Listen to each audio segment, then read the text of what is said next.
जय भारतवर्ष। देखिए, हमारे इतिहास में ऐसे बहुत सारे वंश आए हैं जिनके बारे में हमें पता नहीं है या हम जानते नहीं हैं, लेकिन ये वंश ऐसे कुछ काम करके गए हैं, ऐसा इतिहास बना के गए हैं जो हमें गौरव देता है, जो हमें प्राउड फील कराता है। ऐसे ही एक वंश के बारे में हम आज बात करेंगे जिसका नाम है चोल वंश। चोल वंश पहले सामंत थे, वो सामंत का जीवन जीते थे और बहुत सालों तक वो लोग वहीं रहे। उनके टाइम पे जो राजा का वंश चल रहा था वो पल्लव वंश था और पल्लव वंश के पहले स्थापक थे सिंह विष्णु। उनके बाद आए महेंद्र वर्मन, उसके बाद आए नरसिंह वर्मन और उसके बाद आए अपराजित। और उसी टाइम जो चोल वंश के स्थापक थे जिनका नाम था विजयालय, उन्होंने चोल वंश की नींव रखी, लेकिन वो राजा नहीं बने। उन्होंने राज नहीं किया, वो राजा नहीं बने। लेकिन ये विजयालय के बाद जो एक राजा आया आदित्य, तो उसने देखा कि ये जो पल्लव वंश के जो राजा थे जिनका नाम अपराजित था, वो बहुत कमजोर राजा थे और कमजोर लोगों का फायदा हमेशा जिनके पास ताकत होती है वो उठा लेते हैं।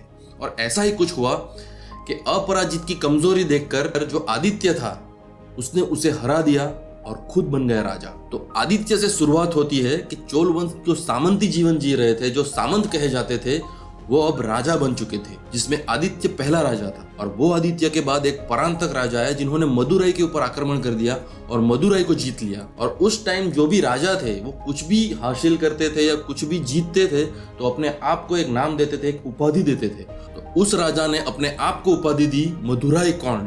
परांतक के बाद जो राजा आया उसका नाम था राजराज। उसने क्या किया कि उसने बाजू में जो श्रीलंका था, वो श्रीलंका के ऊपर उसने अटैक कर दिया और श्रीलंका से वो बहुत सारा धन लेके आया और बहुत सारे गुलाम लेके आया और अपने आप को उसने उपाधि दी मामुंडी चोल। और यही वो राजा है जिसने तंजौर में स्थित बृहदेश्वर मंदिर बनाया था, जो मंदिर बहुत ही भव्य मंदिर है। देखिए, दक्षिण भारत में जो कलाकृति है वो दुनिया में आप देखेंगे सबसे भव्य कलाकृति है। नॉर्मली जहां भी हमें मंदिर दिखते हैं, जहां भी हम जाते हैं, पूरी दुनिया में आप देख लीजिए, कोई भी मंदिर हो या बड़ा महल हो, कुछ भी हो, उसकी शुरुआत कहाँ से होती है? तो पहले नींव बनाई जाती है, उसके ऊपर फिर पिलर बनाते हैं और उसके बाद उसको बनाया जाता है। कोई भी मंदिर, कोई भी बिल्डिंग, कुछ भी हो।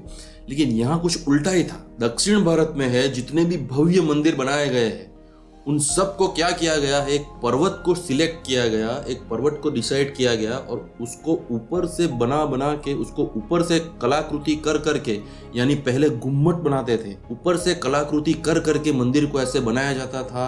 उसके अंदर का गर्भद्वार भी उसी में से बनाया जाता था और एक ही शिला से पूरा मंदिर तैयार किया जाता था। और इसीलिए वो बहुत ही भव्य और बहुत सालों तक टिकने वाले मंदिर, बहुत सारे मंदिर वहां पर देखने को मिलेंगे।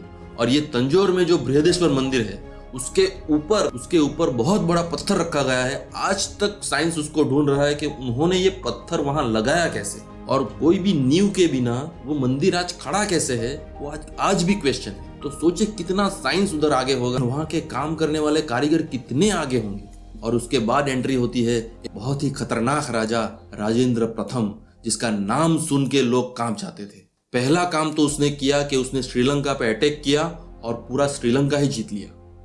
पहले सिर्फ श्रीलंका में जाके लूटपाट मचा के आए थे, लेकिन इस बार उसने अटैक करके पूरा श्रीलंका ही जीत लिया। और वहां के जो राजा थे महेंद्र पंचम, उनको गुलाम बना के लेके आ गया। एक बार तो उसने हद ही पार कर दी, उसको गंगा जल चाहिए था।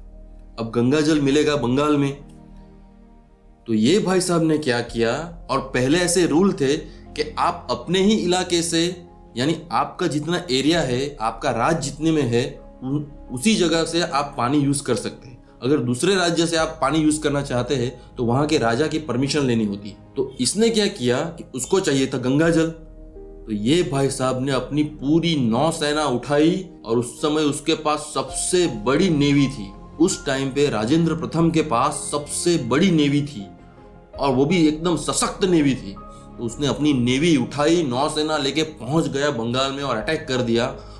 और वहां पे अफरा तफरी मच गई, बंगाल में पूरी अफरा तफरी मच गई।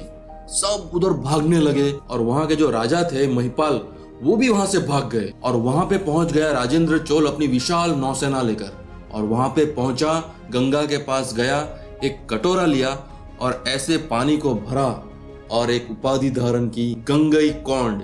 और उसके बाद उसने क्या किया, उसने उस महिपाल राजा को बुलाया और उससे कहा, अब तुम यहाँ पे राज करो, मैं जा रहा हूँ, मुझे सिर्फ गंगा जल चाहिए था। और वो भी सोच रहा है कि गंगा जल के लिए इसने अटैक कर दिया। तो राजेंद्र प्रथम ने कहा कि मेरे पास दो ऑप्शन थे, या तो मैं आपके पास रिक्वेस्ट करता कि भाई मुझे गंगा जल दे दो, या तो मैं आपके ऊपर अटैक करता और आपसे गंगा जल ले लेता। तो मुझे दूसरा ऑप्शन अच्छा लगा और मैंने वही किया। इतना खतरनाक राजा था कि गंगा जल लेने के लिए उसने अटैक कर दिया। अब ये राजेंद्र चोल जो था वो वहां से पानी लेके आए और इनकी जो राजधानी थी जिनका नाम तंजौर था उसके बगल में एक शहर बसाया और उसका नाम रखा गंगईकोंड चोलपुरम। और उस शहर में एक बड़ा सा तालाब खुदवाया, एक बहुत बड़ा तालाब बनवाया और जो पानी वो लाया था, जो गंगा जल वो लाया था, वो पानी उसने उसमें मिला दिया और उसको नाम दिया चोल गंगम, यानी चोलों की गंगा। ये बहुत ही प्रभावी राजा था, इसके सामने कोई टिकता नहीं था। उसका नाम इतना फेमस था कि एक बार क्या हुआ, इंडोनेशिया में जो शासक थे जिनका नाम था शैलेंद्र शासक, उनके यहाँ एक चाइना से एक राजदूत आया था। वो चीनी राजदूत शैलेंद्र शासक को बोलता है कि भारत में एक बहुत ही प्रतापी राजा है जिसका नाम है राजेंद्र चोल। वो बहुत ही खतरनाक राजा है और उसकी वीरता के सामने अच्छे अच्छे कांप जाते हैं। जैसे ही वो चीनी राजदूत के मुंह से ये सुना, वैसे ही शैलेंद्र शासक का ईगो हर्ट हो गया।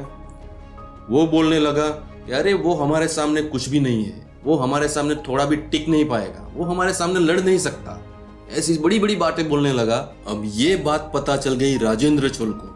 राजेंद्र चोल गरमा गए, उनको आ गया गुस्सा, और गुस्सा आ गया तो वो उठा और पूरी नौसेना, पूरी नेवी लेके, इतनी बड़ी नेवी लेके पहुंच गया वो इंडोनेशिया और मचा दिया बवाल वहां पे इंडोनेशिया में। और ये मारकूट चल गया उधर पे। शैलेंद्र शासक भाग रहा था, उधर पहुंच गया उधर नेवी लेके और बोला कहाँ है वो शैलेंद्र शासक जो हमें मारने वाला था। शैलेंद्र शासक को पकड़ा, उसको बहुत मारा और उसको बोला जब तुमको मालूम नहीं है कि हम कौन है तो क्यों तुम हमारे बारे में ऐसा बोले। और वो शैलेंद्र शासक ने उसी समय माफी मांगी और माफी मांगने पर उसने उसको छोड़ दिया। मगर सोचने की बात यह है कि उस समय एक ऐसा राजा था भारत में जो इतनी बड़ी सेना लेके घूमता था और इतनी बड़ी सेना को देखकर कई देश उससे डरते थे। चाइना से लेके इंडोनेशिया, जाने कितने देशों में उसकी बात होती थी और उसका नाम सुनकर लोग कांपते थे। ये है स्वर्णिम भारत की ताकत, ये है हमारा इतिहास, ये है हमारी हिस्ट्री।